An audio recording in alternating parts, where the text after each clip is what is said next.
Hello friends, welcome to learner classes. हम देख रहे थे घटना चक्र अवलोकन इकोनॉमिक्स की। तो चलिए शुरू करते हैं। इससे पहले फ्रेंड्स आपसे रिक्वेस्ट है, यदि आप चैनल पर पहली बार हैं तो प्लीज़ चैनल को सब्सक्राइब कर लीजिएगा, वीडियो को लाइक कर दीजिएगा एंड शेयर करिए। एंड जो भी आपके सजेशन हो उसे कमेंट बॉक्स में जरूर बताइएगा। वीडियो की पीडीएफ वीडियो के डिस्क्रिप्शन बॉक्स में दे दी गई, जहाँ पर जाकर आप इसकी पीडीएफ डाउनलोड कर सकते हैं।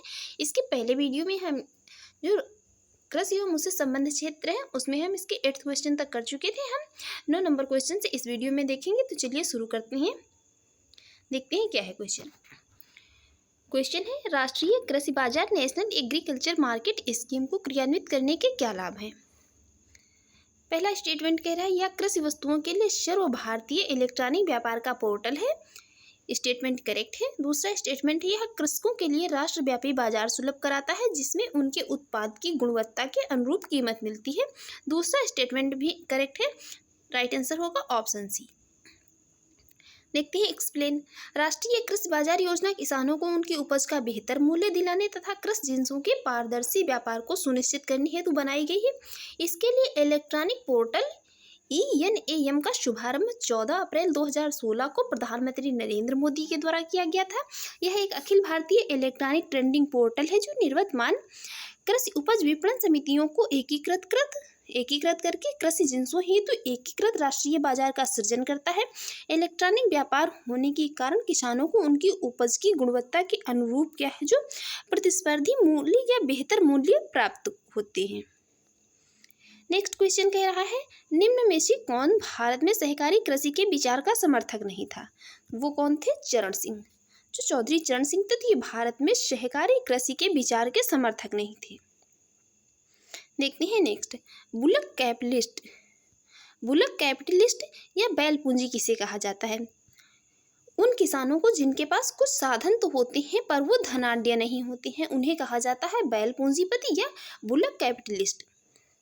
देखते हैं इसकी एक्सप्लेन। उन किसानों को जिनके पास कुछ साधन तो होते हैं परंतु धनाढ्य नहीं होते हैं, बुलक कैपिटलिस्ट कहा जाता है।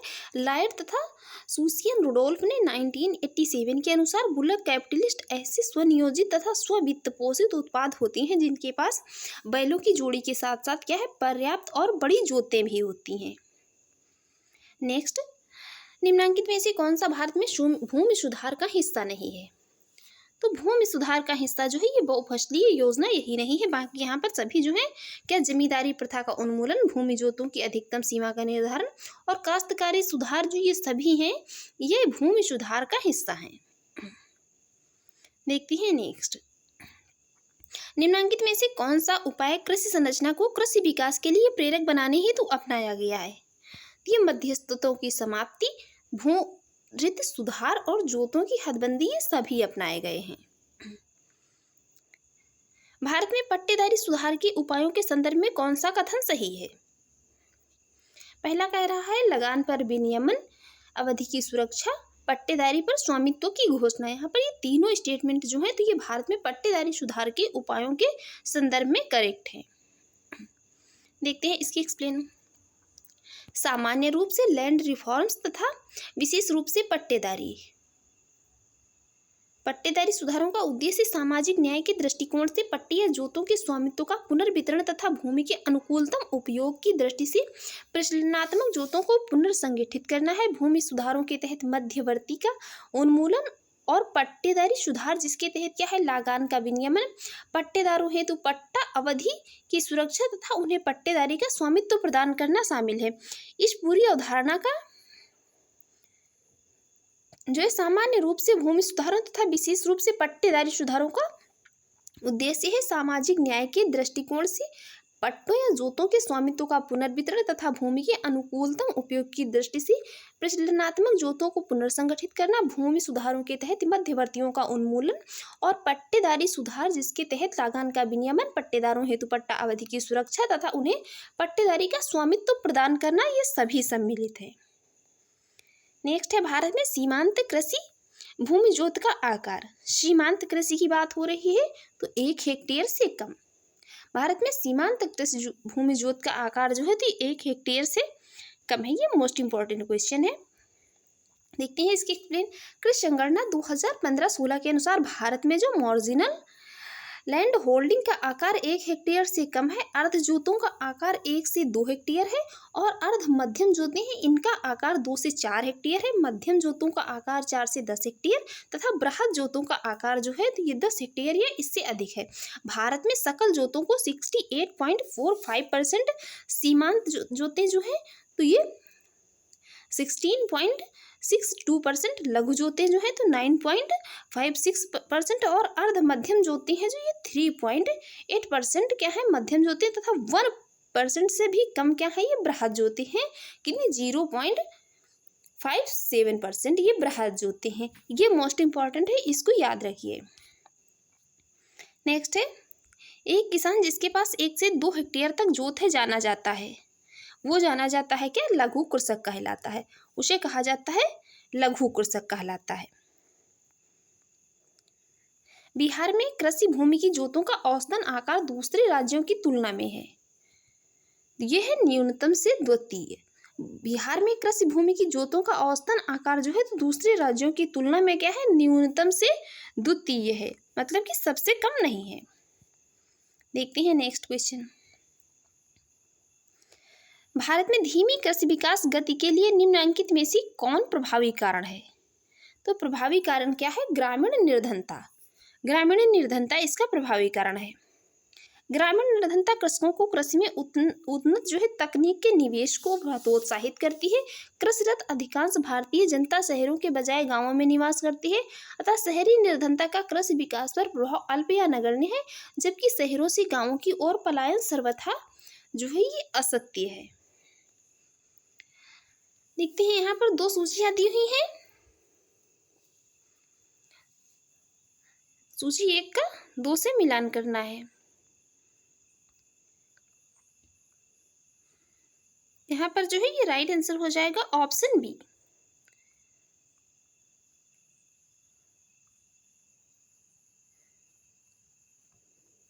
बड़े सीमांतों को आवंटित भूमि जो है तो ये कहलाती है क्या, जागीरदारी प्रणाली।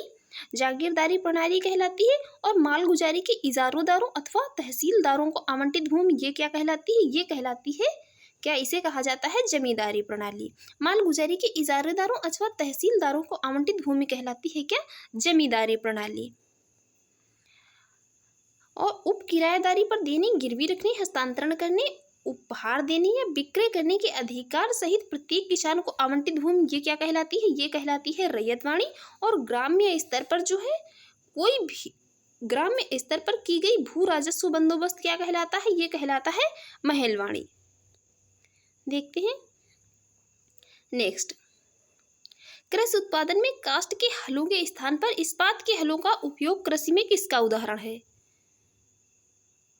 ये किसका उदाहरण है। कृषि उत्पादन में काष्ठ के जो लकड़ी के हल होते थे उनके स्थान पर इस्पात के हलों का उपयोग, ये किसका उपयोग है, ये उपयोग है किसका, पूंजी बढ़ाने वाली प्रौद्योगिकी प्रगति का। ये प्रौद्योगिकी प्रगति तो है लेकिन ये कैसी है, पूंजी बढ़ाने वाली। यहीं पर यदि अगर ये पूंजी घटाने वाली दिया होता तो ये स्टेटमेंट जो है क्या इनकरेक्ट हो जाता। प्रौद्योगिकी प्रगति क्या होती है, 2 प्रकार की होती है, एक श्रम बढ़ाने वाली होती है और दूसरी होती है पूंजी बढ़ाने वाली। और ये जो उत्पादन में है तो काष्ठ के हलों के स्थान पर ये इस्पात के हलों का जो उपयोग है तो ये कैसी है, ये प्रौद्योगिकी प्रगति तो है लेकिन ये कैसी है, ये पूंजी बढ़ाने वाली है। भारत के सकल घरेलू उत्पाद में कृषि एवं उससे संबंधित प्रक्षेत्र का अंश है, ये कितना है, 15% है। कितना है, 15%। ये प्रश्न जो है 2008 में जब पूछा गया था तो ये 15% थी। नेक्स्ट है, भारत की राष्ट्रीय आय में कृषि का योगदान है। कृषि का योगदान देखते हैं यहाँ पर कितना है।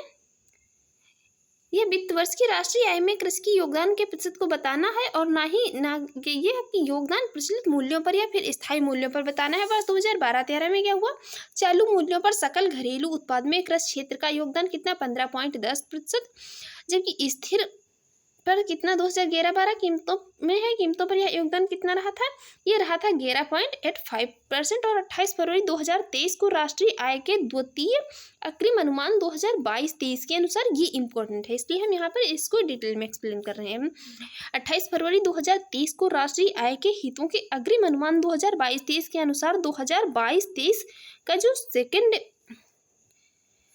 2022-23 के सेकेंड ईयर में क्या है, चालू मूल्यों पर जीवीए में कृषि एवं संबंध क्षेत्र का हिस्सा कितना है, 18.3% अनुमानित है, जबकि वर्ष 2021-22 में ये कितना था, वर्ष 2021-22 और वर्ष 2020-21 तथा वर्ष 2019-20 में क्रमशः कितना था, 19.0%, 20.3% और 18.3% ये अनुमानित था। देखते हैं नेक्स्ट क्या है। कृषि का योगदान इस समय राष्ट्रीय जीडीपी में लगभग है, ये 2012 में जो है प्रश्न पूछा गया था, तो हम यहाँ पर इससे जो भी करंट का डाटा है उसको देख लेते हैं। 2022-23 के अनुसार वर्ष 2022-23 में चालू मूल्यों पर जीवीए में कृषि एवं संबंध क्षेत्रों का हिस्सा जो है 18.3% अनुमानित रहा था, और इसको तो हम जो है अभी देख ही चुके हैं ये कितना रहा था। इस समय भारत के राष्ट्रीय आय में कृषि का योगदान, भारत में कृषि का योगदान, हम यहाँ पर करंट का डाटा है जो देख लेते हैं, ये वही क्वेश्चन बार बार रिपीट हो रहा है, इसको भी अभी देख चुके हैं। देखते हैं नेक्स्ट, भारत के सकल घरेलू उत्पाद में 2010-11 में कृषि और संबंधित क्षेत्रों का योगदान कितना रहा है, तो ये तब रहा था लगभग कितना, 15% रहा था, तब ये लगभग 15% रहा था। नेक्स्ट है भारतीय अर्थव्यवस्था में कृषि का योगदान, भारतीय अर्थव्यवस्था में कृषि का योगदान क्या है, घट रहा है। देखते हैं इसके एक्सप्लेन। भारत जैसे विकासशील देश में कृषि क्षेत्र और ग्रामीण अर्थव्यवस्था आजीविका के अवसर उपलब्ध कराने, खाद्य सुरक्षा सुनिश्चित करने, उद्योग एवं सेवा क्षेत्रों के विकास को बढ़ावा देने में महत्वपूर्ण भूमिका निभाते हैं। हालांकि विकास की प्रक्रिया में अन्य बातों के साथ साथ सकल मूल्यवर्धन में कृषि का योगदान घटता जाता है, जिसे वर्तमान भारतीय परिप्रेक्ष्य में देखा जा सकता है। और क्या है, वर्ष 1950 में भारत के कृषि क्षेत्र का देश के सकल घरेलू उत्पाद में लगभग जो है 52.0% का योगदान था, तथा देश की लगभग जो है 70% आबादी इससे रोजगार प्राप्त था। वर्ष 2019 तक इस क्षेत्र में लगभग 42% जनसंख्या को ही रोजगार मिल पाया, तथा जीडीपी में भी इस क्षेत्र का योगदान घटकर मात्र कितना, ये 16%, 16% ही रह गया। 28 फरवरी 2023 को जारी राष्ट्रीय आय के द्वितीय अग्रिम अनुमान 2022-23 के अनुसार वर्ष 2022-23 में क्या है, चालू मूल्यों पर जीवीए में कृषि एवं संबंध क्षेत्र का हिस्सा कितना रहा, तो ये रहा है कितना, 18.3% क्या है, अनुमानित है, जबकि वर्ष 2021-22 में और वर्ष 2022-21 तथा 19-20 में लगभग ये कितना था, 19.0%, 20.3% और 18.3% ये अनुमानित था। इससे जो है ये स्पष्ट होता है कि भारतीय अर्थव्यवस्था में कृषि का क्षेत्र जो है का योगदान क्या है, लगातार घट रहा है। लगातार तो नहीं घट रहा है, यहाँ पर जो घटा है फिर यहाँ पर बढ़ा है फिर घटा है उसके बाद। नेक्स्ट है, आर्थिक नियोजन के युग के आरंभ में भारत की सकल राष्ट्रीय आय में कृषि का हिस्सा, यह निरंतर जो है कृषि का हिस्सा क्या है, कम होता जा रहा है। नियोजन के प्रारंभ में अर्थात नियोजन मतलब कि 1950-51 में भारत के सकल राष्ट्रीय उत्पाद में कृषि का हिस्सा 52% था, तथा समय के साथ साथ क्या हुआ, कम होता गया। वर्ष 2019 तक लगभग 16% रह गया, और 28 फरवरी 2023 तक जो है ये कितना रह गया, 28 फरवरी 2023 तक ये रह गया मात्र कितना, 18.3%। और इसको तो हम अभी सब एक्सप्लेन कर चुके हैं। देखते हैं नेक्स्ट है कृषि संगणना 2015-16 के संदर्भ में कौन से स्टेटमेंट जो है यहाँ पर है सही। कृषि संगणना, कृषि ये जो जनगणना है 2015-16 के अनुसार यहाँ पर बात हो रही है। तो यहाँ पर देखते हैं, लघु और सीमांत किसान कुल किसानों को 86.2% है, जबकि वे केवल कितने, 47.3 प्रतिशत फसल क्षेत्रों कुल फसल क्षेत्र के मालिक है।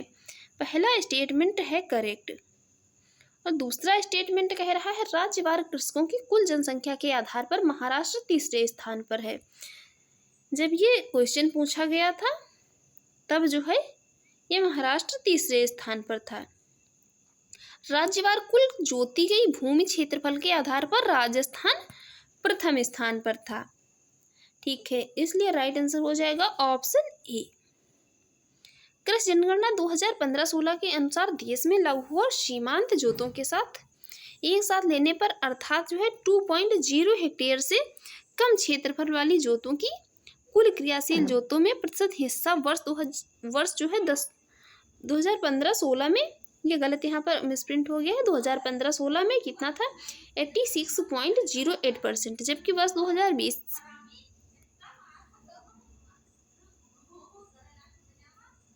से 21 में यह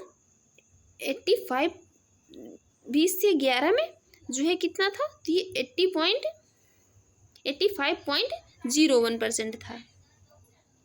और यहीं पर 15-16 की बात की जाए तो 15-16 में ये रह गया कितना 46.94%, जबकि वर्ष 2010-11 में यह कितना था 44.58% था।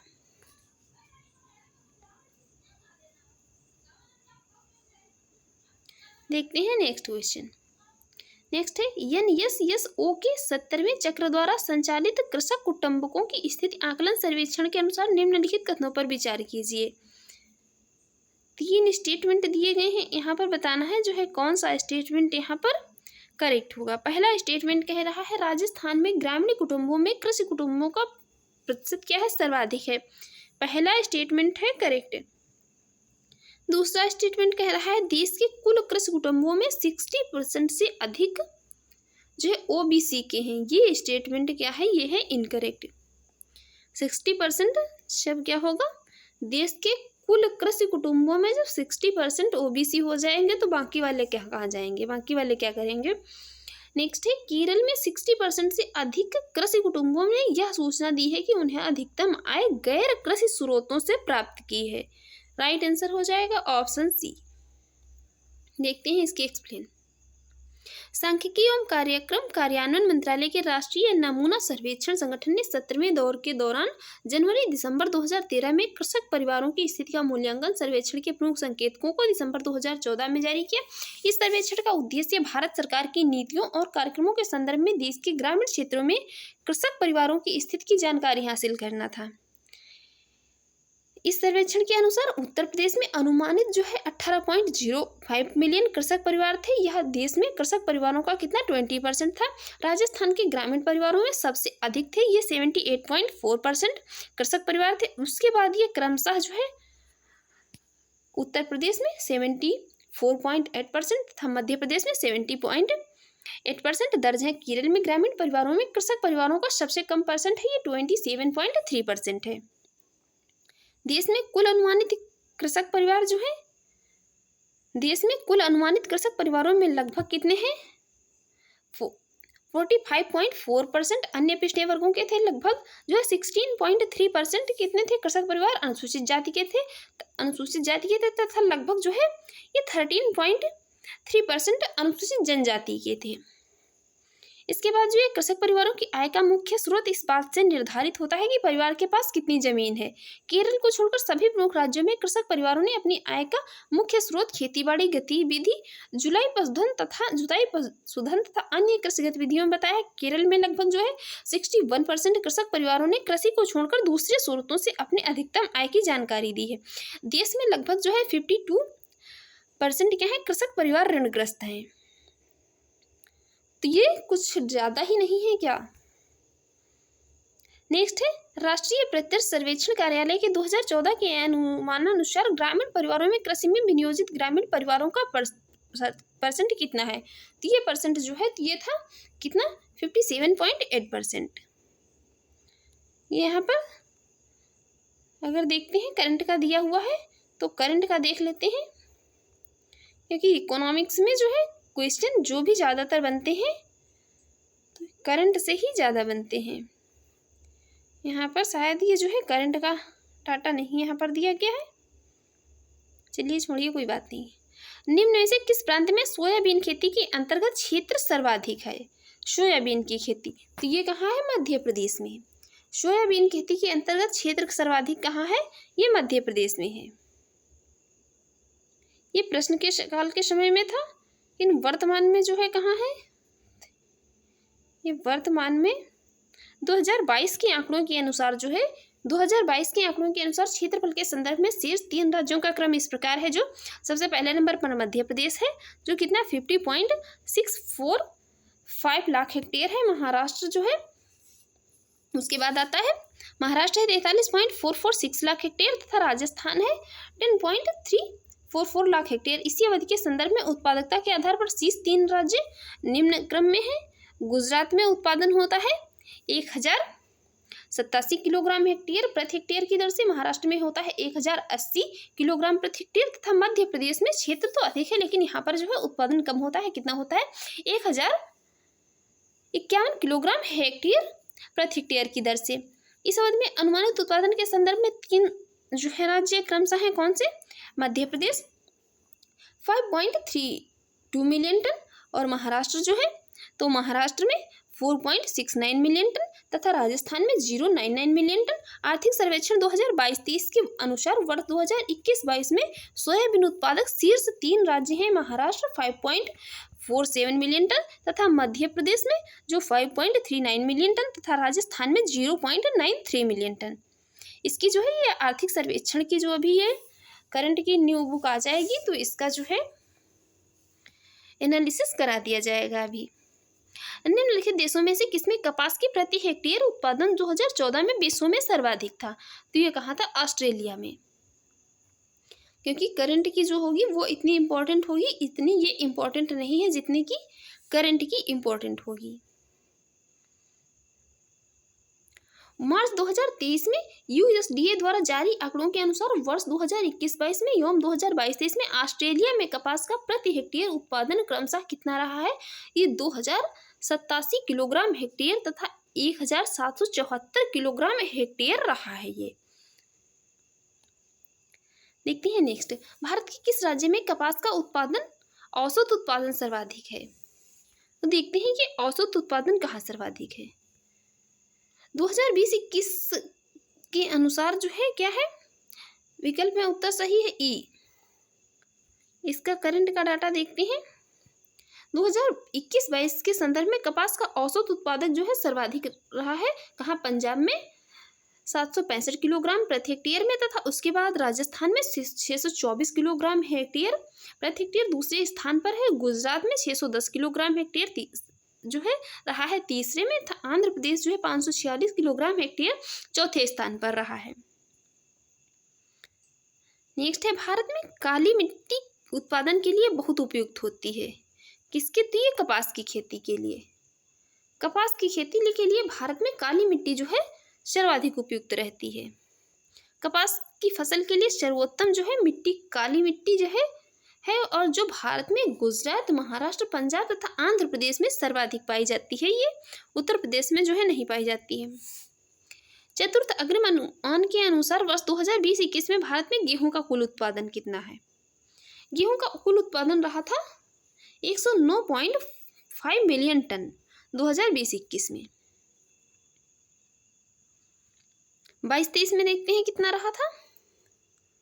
22-23 में गेहूं का उत्पादन रहा था 112.18 मिलियन टन, जबकि 2021-22 के लिए यह कितना था? 107.74 मिलियन टन दर्ज किया गया था। ये वाला 22-23 का याद रखिए, इम्पोर्टेंट है। देखते हैं नेक्स्ट।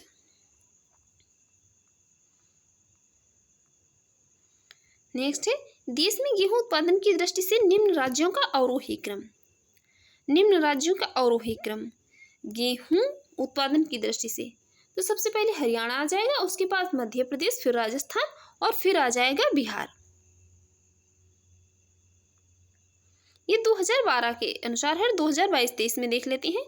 2022-23 के अनुसार जो है वर्ष 2021-22 में ये चतुर्थ अग्रिम अनुमान में देश में शीर्ष गेहूं उत्पादक राज्य रहे हैं उत्तर प्रदेश, जो कि 33.95 मिलियन टन में, जिसके बाद क्रमशः मध्य प्रदेश 22.43 मिलियन टन एवं पंजाब में रहा है कितना 14.82 मिलियन टन का स्थान रहा है 2022-23 के अनुसार वर्ष 2021-22 में। देखते हैं नेक्स्ट, निम्नलिखित राज्यों पर विचार करें।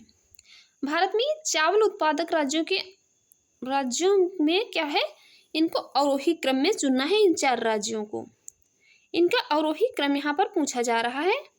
तो सबसे पहले आ जाएगा चावल उत्पादन आरोही क्रम में आंध्र प्रदेश, उसके बाद आ जाएगा पंजाब, फिर उत्तर प्रदेश और फिर पश्चिम बंगाल। यही अवरोही क्रम में दिया होता तो ये जस्ट अपोजिट हो जाता। 2022-23 के अनुसार देख लेते हैं। 2022-23 के अनुसार वर्ष 2021-22 में चावल उत्पादक शीर्ष 3 राज्य रहे हैं क्रमशः किसमें, पश्चिम बंगाल, उत्तर प्रदेश और पंजाब। शीर्ष पर पश्चिम बंगाल, उसके बाद सेकेंड पे उत्तर प्रदेश और थर्ड पे रहा है पंजाब चावल उत्पादन में। नेक्स्ट है, गेहूं की सिंचाई हेतु तो अतिक्रांतिक अवस्था है। अतिक्रांतिक अवस्था कौन सी है, ताज निकलने की अवस्था। ताज निकलने की अवस्था गेहूं की सिंचाई के हेतु क्या है, अतिक्रांतिक स्टेज होती है। देखते हैं इसके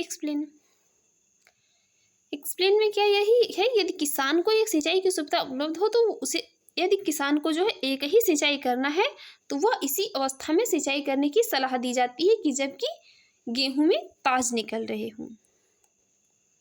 भारत में फसलों की बुआई के अंतर्गत शुद्ध क्षेत्रफल है, ये कितना है, 14 करोड़ हेक्टेयर का।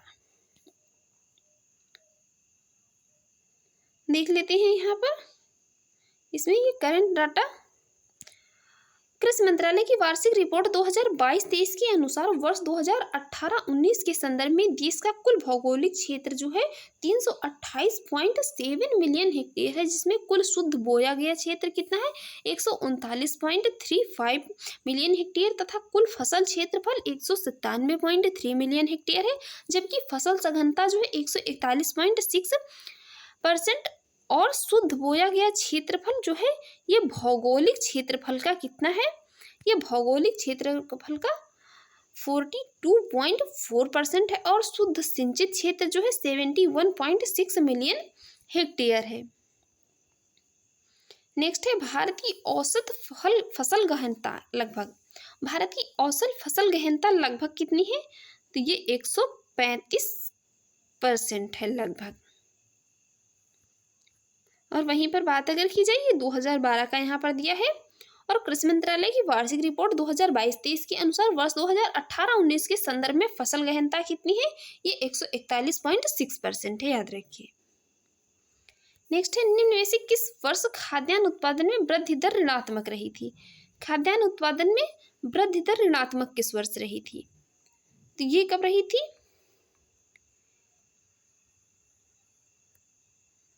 ये रही थी ऋणात्मक रही थी कब, 2004-05 में। 2004-05 में जो है ये ऋणात्मक रही थी क्या, खाद्यान्न उत्पादन में वृद्धि दर। देखते हैं यहाँ पर वर्तमान में फरवरी 2023 में जारी खाद्यान्न उत्पादन के द्वितीय अग्रिम अनुमान 2022-23 के अनुसार वर्ष 2013-14 से वर्ष 2020-21 के मध्य में वर्ष 2014-15 तक वर्ष 2015-16 ही ऐसे 2 वर्ष रहे थे जिसमें खाद्यान्न उत्पादन जो है ऋणात्मक दर्ज किया गया था। नेक्स्ट है, निम्नांकित में से किस वर्ष में कृषि एवं संबंध क्षेत्र में वृद्धि की दर ऋणात्मक रही है, तो वृद्धि दर ऋणात्मक रही थी यही 14-15 में भी।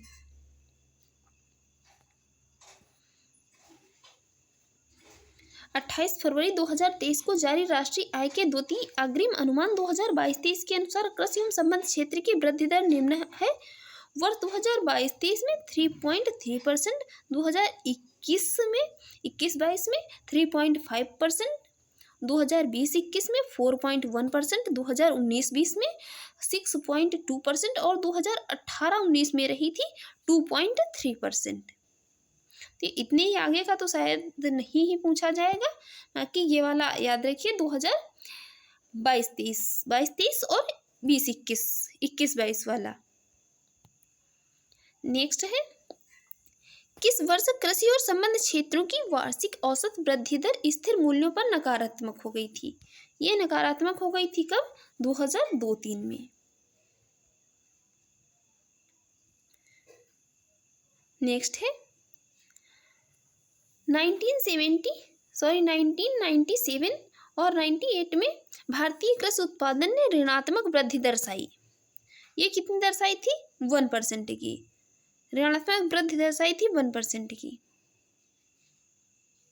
देखते हैं नेक्स्ट है, किस पंचवर्षीय योजना में कृषि ने ऋणात्मक विकास प्रदर्शित किया?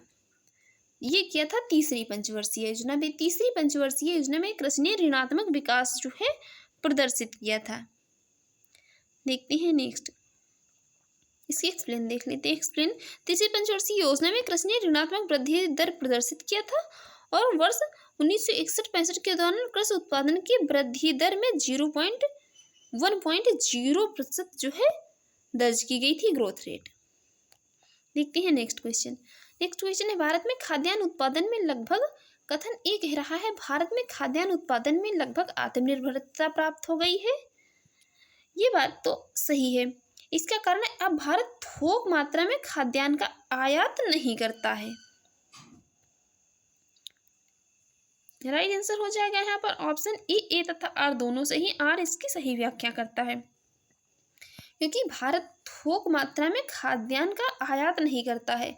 कथन है कि भारत में खाद्यान्न उत्पादन में लगभग आत्मनिर्भरता हो गई। इसका यही कारण है कि अब भारत जो है थोक मात्रा में खाद्यान्न का आयात नहीं करता है। देखते हैं इसकी एक्सप्लेन। आर्थिक सर्वेक्षण 2022-23 के अनुसार वर्ष 2021-22 में जो चतुर्थ अग्रिम अनुमान में खाद्यान्न उत्पादन 315.7 मिलियन टन अनुमानित है, जबकि 2020-21 में खाद्यान्न उत्पादन 310.7 मिलियन टन था। तो ये यहाँ पर कितना बढ़ा? 5 जो है बढ़ा यहाँ पर 2020-21 की तुलना में 2021-22 में। नेक्स्ट है, निम्न में से हम क्या समझते हैं? निम्न कथन जो है इससे हम क्या समझते हैं? भारत ने राष्ट्रीय खाद्यान्न सुरक्षा प्राप्त कर ली है, परंतु पारिवारिक सुरक्षा नहीं प्रदान की है। बहुत ही अच्छा स्टेटमेंट दिया है। भारत ने राष्ट्रीय खाद्यान्न सुरक्षा प्राप्त कर ली है, परंतु क्या है? पारिवारिक सुरक्षा प्राप्त नहीं की है।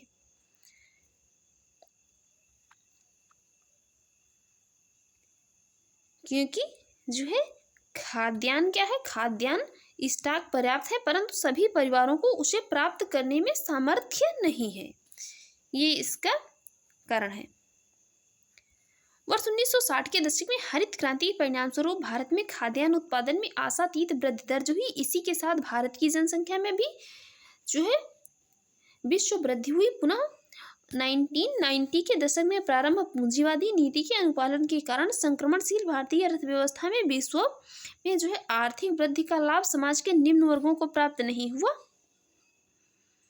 और इन सब कारकों का सम्मिलित प्रभाव यह हुआ कि पर्याप्त खाद्यान्न उपलब्धता के बावजूद क्रय शक्ति सामर्थ्य के अति निम्न स्तर के कारण खाद्यान्न समाज के अति कमजोर वर्ग गरीब की क्रय शक्ति से बाहर है। इसी संदर्भ में कहा जाता है कि भारत ने राष्ट्रीय खाद्यान्न सुरक्षा प्राप्त कर ली है, पर किंतु पारिवारिक सुरक्षा अभी तक प्राप्त नहीं कर सका है। देखते हैं नेक्स्ट है पीडीएस के संबंध में वर्ष 2000 में प्रकाशित लेखा एवं परीक्षा नियंत्रक की रिपोर्ट के अनुसार वर्ष 1992 से लेकर 93 से वर्ष 1998 से लेकर 99 में खाद्यान्न पर दिए जाने वाले अनुदान में वृद्धि हुई है। ये वृद्धि कितनी हुई है? तो ये वृद्धि कितनी थी? ये वृद्धि 3 गुने से अधिक। देखते हैं इसके एक्सप्लेन।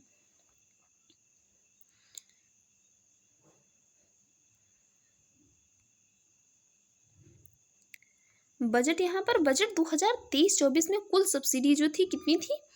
तो ये कुल सब्सिडी 403083.6 करोड़ रुपए प्रस्तावित थे, जिसमें क्या है, खाद्य सब्सिडी थी 197350 करोड़ रुपए, और उर्वरक सब्सिडी जो कितनी थी, तो ये 175099.92 करोड़ रुपए थी। पेट्रोलियम सब्सिडी कितनी थी, ये 2023-24 जो बजट 23-24 का पेश किया गया उसमें कुल सब्सिडी की बात हम कर रहे हैं। और ये कितनी थी, पेट्रोलियम की कितनी थी, पेट्रोलियम की थी 2257.09 करोड़ रुपए। ब्याज सब्सिडी कितनी थी, तो ये थी 27,564.59 करोड़ रुपए, और रुपए था अन्य सब्सिडी कितनी थी, तो ये 812.03 करोड़ रुपए अनुमानित हैं। नेक्स्ट है, निम्नांकित में से विश्व में सब्जियों का सर्वाधिक उत्पादन करने वाला देश है। विश्व में सर्वाधिक उत्पादन करने वाला देश है, तो ये प्रश्न काल में तो कुछ और था जब प्रश्न पूछा गया था, हमको मतलब है करंट के, तो हम करंट का ही जानेंगे। चीन के बाद दूसरा स्थान भारत का है। पहले पर कौन है, शीर्ष पर है चीन सब्जियों के उत्पादन में विश्व में, और दूसरे नंबर पर है भारत। 2015-16 में भारत में निर्यातित प्याज की मात्रा थी लगभग कितनी थी, ये 12 लाख टन थी। अब हम देखते हैं करंट का देखेंगे। एपेडा द्वारा जारी आंकड़ों के अनुसार, ये आंकड़े जो है एपेडा के द्वारा जारी किए जाते हैं। एपेडा द्वारा जारी आंकड़ों के अनुसार वर्ष 2021-22 में भारत द्वारा निर्यातित प्याज की मात्रा कितनी रही थी, ये रही थी 1537496.89 मीट्रिक टन, जिसका मूल्य जो है कितना था, मूल्य रहा था 343216.32 लाख रुपए रहा था। नेक्स्ट है, काशी लालिमा निम्नलिखित में से किस फसल की प्रजाति है। काशी लालिमा प्रजाति है एक भिंडी की, और ये गर्मी और खरीफ दोनों मौसम में उगाई जा सकती है काशी लालिमा। नेक्स्ट बात करेंगे, यहाँ पर फल एक तरफ दिए हुए हैं और एक तरफ उनके सबसे बड़े उत्पादक राज्य दिए हुए हैं। बताना है कौन से फल का सबसे बड़ा उत्पादक राज्य कौन सा है। तो आम का जो है, आम का तो होगा कौन, उत्तर प्रदेश। सेब का होगा जम्मू कश्मीर। नारियल का है केरल, और लीची होगा बिहार का जो है लीची। ये सबसे बड़े उत्पादक राज्य हैं इन फलों के। इस प्रकार यहाँ पर राइट आंसर हो जाएगा इसका ऑप्शन सी। देखते हैं इसके एक्सप्लेन। आम उत्तर प्रदेश, लीची बिहार, नारियल के लिए जो है केरल तो प्रसिद्ध है, सेब के लिए प्रसिद्ध है जम्मू कश्मीर। कौन सुमेलित नहीं है, यही वाला जो है कहवा मंगोलिया, यही वाला सुमेलित नहीं है। बाकी रबड़ का मतलब है थाईलैंड से, जैतून का संबंध है स्पेन से, और गन्ना जो है ब्राजील में होता है सबसे ज्यादा। देखते हैं नेक्स्ट। निम्नलिखित काफी उत्पादक देशों को उनके काफी उत्पादन 2016 के अनुसार जो है मात्रा को अवरोही क्रम में व्यवस्थित करें तथा नीचे दिए गए जो कूट से सही उत्तर चयन करें। 2016 से मतलब नहीं है, हम देखते हैं करंट का। 2021 में काफी उत्पादक शीर्ष 5 देश निम्न है, जिसमें क्रमशः पहले नंबर पर ब्राजील, फिर वियतनाम, फिर आ जाएगा इंडोनेशिया, कोलंबिया तथा इथियोपिया आ जाएगा। 2021 में काफी उत्पादक ये 5 शीर्ष देश हैं, ब्राजील, वियतनाम, इंडोनेशिया, कोलंबिया तथा इथियोपिया। नेक्स्ट है, भारत में सबसे अधिक काफी उत्पादन करने वाला राज्य है, तो वो है कर्नाटक। कर्नाटक वर्ष 2005 में था कर्नाटक, और कर्नाटक ही जो है 2021-22 में अब भी कर्नाटक ही क्या है, भारत में काफी उत्पादन में प्रथम स्थान पर है। काफी का सबसे बड़ा उत्पादक जो है ये कर्नाटक ही है अब भी। उसके बाद आता है केरल, उसके बाद तमिलनाडु का स्थान आता है। यहाँ पर देख लेते हैं, ये काफी की ही जो है क्या सभी प्रजातियां हैं। तो ये जो पोस्ट मानसून 2022-23 में और ये अंतिम अनुमान 2021-22 का है, ये कर्नाटक, अरेबिका काफी, रोबस्टा और ये कुल काफी उत्पादन है। यहाँ पर इसका डाटा ये यहाँ पर दिया हुआ है। आप लोग देख सकते हैं कर्नाटक ने कितना उत्पादन किया, केरल सब पहले नंबर पर कर्नाटक रहा, उसके बाद केरल, फिर तमिलनाडु, फिर आंध्र प्रदेश और उसके बाद उड़ीसा रहा है। देखते हैं नेक्स्ट क्वेश्चन। नेक्स्ट क्वेश्चन है भारत में कृषि जिन्सों या कमोडिटीज की निर्यात किस श्रेणी है? ये सभी हैं परंपरागत निर्यात वस्तु, अपरंपरागत किंतु अनिश्चितता वाली वस्तु, अपरंपरागत अच्छी संभावना वाली वस्तुएं। देखते हैं इसकी एक्सप्लेन। वर्तमान में भारतीय निर्यात को मोटे तौर पर 4 वर्गों में बांट सकते हैं, जिसमें पहला कृषि और संबंधित उत्पाद, जिसमें काफी, चाय, खली, गरम मसाले, सूखे मेवे और फल सब्जियां आदि आते हैं।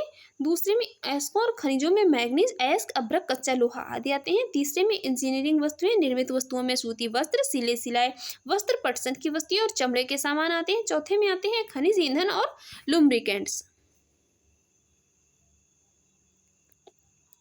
नेक्स्ट क्वेश्चन है भारत द्वारा आयातित कृषि जिन्सों में पिछले 5 वर्षों में निम्नलिखित में से किस एक का मूल्य के आधार पर अधिकतम आयात रहा है? ये रहा है किसका? वनस्पति तेलों का।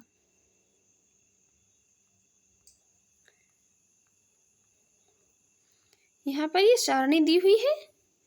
आयातित कृषि जिन्स ईयर वाइज दिए हुए हैं यहाँ पर। वनस्पति तेल, उसके बाद वनस्पति तेलों का सबसे ज्यादा, उसके बाद दलहन का, फिर ताजे फलों का और फिर उसके सबसे कम मसालों का किया गया। नेक्स्ट क्वेश्चन है निम्नलिखित दलहनों में से किसका 2015-16 में सर्वाधिक आयात किया गया था? तो सर्वाधिक आयात किया गया था किसका? मसूर का 2015-16 में। और 2021 जारी आंकड़ों के अनुसार देख लेते हैं 2020-21 में किसका किया गया सबसे ज्यादा? तूर, अरहर का, उसके बाद उड़द का, फिर मसूर का, फिर मूंग का किया गया और उसके बाद किया गया चने का। 7 मार्च 2021 तक के आंकड़े हैं। भारत विश्व में सबसे बड़ा उत्पादक एवं उपभोक्ता देश है दालों का। नेक्स्ट क्वेश्चन है निम्नलिखित में से कौन सा कृषि उत्पाद अपने निर्यात से देश के लिए सर्वाधिक विदेशी मुद्रा प्राप्त करता है? ये करता है किससे? बासमती चावल से। बासमती चावल से भारत जो है क्या सर्वाधिक मुद्रा प्राप्त करता है, इसके निर्यात से सर्वाधिक मुद्रा प्राप्त करता है।